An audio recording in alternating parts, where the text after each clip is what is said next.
আসসালামু আলাইকুম everyone, welcome to my another blog. কেমন আছেন সবাই? আশা করি সকলেই ভালো আছেন। তো আজকে কিন্তু জুমার নামাজ পড়ার পর বড় ভাইরা বলতেছে যে লুডো যাবি নি আল্লাপাড়া। তো ওরা নাকি বলে আল্লাপাড়া ভাইদের সাথে 28 ফেব্রুয়ারি নাকি লুট খেলবে। তো আজকে ওদের সাথে একটু কথাবার্তা বলতে যাইব। আর আল্লাপাড়া ভাই যারা আছে ওরা নাকি তাদের এলাকারই ছোট বড় লুট খেলবে। তো আমরা সবাই ওইখানেই যাইতেছি। আর আল্লাপাড়া যারা আছে ওরা নাকি আজকে ছোট বড় লুট খেলবে। তো ওইখানে লুট এনজয় করব, আবার ওইখান থেকে আরেক জায়গায় বলে যাইবে বলতেছে। তো আপনারা আমাদের সাথে থাকুন আর এনজয় দ্য ব্লগ। রাস্তাটা যাওয়ার পথে সোহাগ ভাই বলতেছে যে পানির ভিতরে দেখ একটা গুড্ডি পড়ে রয়েছে। তো আমি আবার জুমটা দেখলাম, কিন্তু ক্যামেরা দিটা রেকর্ড করতে পারলাম না, তাই সোজা চলে যেতেছি নাঙ্গল ফোনের দিকে। তো আল্লাহরা থেকে কিন্তু যে ভাই বাজার গুলো আসলো, মানে আমার না আমার বড় ভাইয়ের, তো ওদের সাথে দেখা মেঘা করার পর আমরা আবার চলে যেতেছি নাঙ্গলকোনের দিকে। ওইখান থেকে গুদারা যাবো, গুদারা দিয়ে বলে কালীপুরা নাকি কি জানি একটা আছে এলাকা, ওইখানে বলে বড় লুট হইতেছে। তো সবাই বলতেছে ওইখানে যাইবো। তো দেখা যাক ওইখানে কি লুট হয়, আপনারা আমাদের সাথেই দেখুন। তো কালীপুরা নাকি কি জানি এলাকার নামটা, সেটা আমি সঠিক বলতে পারতাছি না, কিন্তু এই এলাকাতে আসার পর দেখতে পেলাম যে আল্লাপাড়া যে লুটটা হয়েছে ওইটা দেখে কিন্তু এটা অনেক বড়। এখানে কিন্তু লুটটা জমছে অনেক ভালো।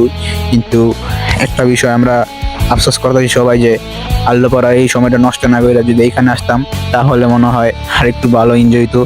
তো সমস্যা নাই, যাওয়া রয়েছে। আমরা আসার পর প্রায় সন্ধ্যাই হয়ে গেছিল, প্রায় আর আধা ঘন্টার মতো ছিল মাগরিবের আজান দেওয়ার। তো এখানে আসার পর দেখতে পেলাম যে তারপরও অনেক গুড্ডি আসলো, সময় আসলো আরো 20 মিনিট। তো ওইখানে লুটমুট দিকে আবার চলে যাচ্ছি বাড়ির উদ্দেশ্যে। কুঞ্জুমা নামাজ পরে বাড়ি থেকে বেরিয়েছি, এখন রাত হয়ে গেছে গা। তো বাড়ি যেতে যেতে কিন্তু এসার আজান দিবে। এখন কিন্তু দেখেন গাইস, আমরা কিন্তু মেন রোডের তরিকান্দির আশেপাশে আইসা পড়ছি। এখান থেকে প্রায় আমাদের যাইতে আরো আধা ঘন্টার মতো লাগবে।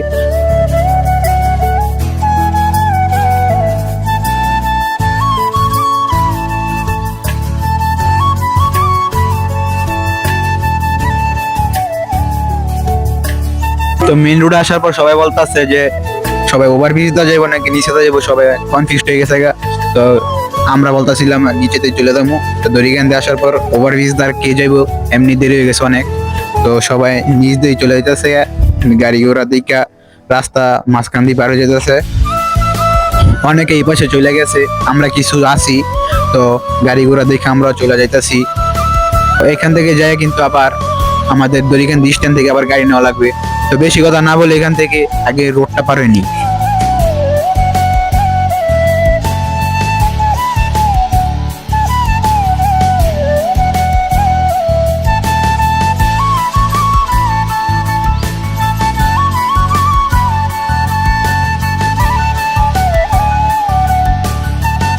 রুট পরে আবার সবাই চলে যাচ্ছে একসাথে হইয়া দড়িকান্দি। সবাই বলতেছে কিছু খাইবো নাকি, পানি মানি নিব।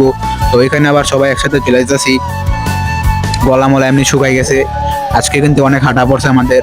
তো এখান থেকে পানি মানি নিতেছে, পানি মানি নেওয়ার পর খাই আমি আবার চলে যাচ্ছি বাড়ির উদ্দেশ্যে।